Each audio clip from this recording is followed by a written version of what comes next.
ये जान हमरा पागल बना के खुश तू छही ससुरा में जाके।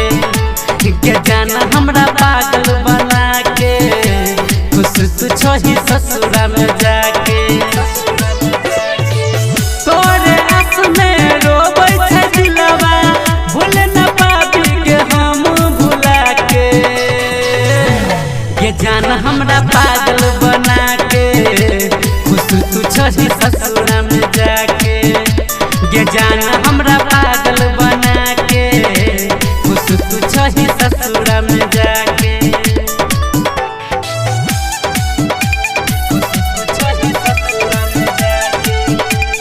Singing by Umesh Dandila.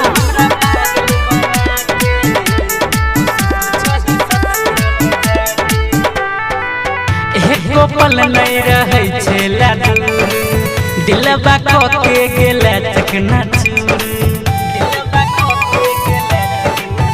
हाँ एको पल नहीं रहे छेला दूर दिलबा के गेला चकना चूर। तोरे दीवाना छियौ हम जान जैता जहर पिया के। ये जान हमरा पागल बना के खुश तू छही ससुरा में जाके। ये जान हमरा पागल बना के खुश तू छही ससुरा में जाके।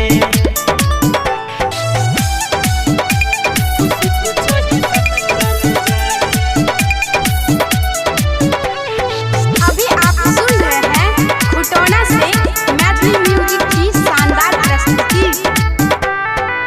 देखो तोरा बेवफाई के नाम गे जाके ससुर बाबू लागेला जान गे।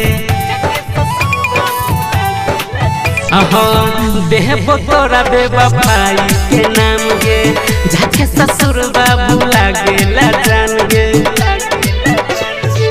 दर्दिला उमेश छौ पगलाइल जइता तियारा जुड़ा के। ये जान हमरा पागल बना के खुश तू छही ससुरा में जाके। ये जान हमरा पागल बना के खुश तू छही ससुरा में जाके। तोरे आस में रोबै छै दिलवा भूल न पाबी के हम भुला के। ये जान हमरा पागल बना के खुश तू छही ससुरा में जाके। ये जान हमरा पागल बना के खुश तू छही ससुरा में जाके।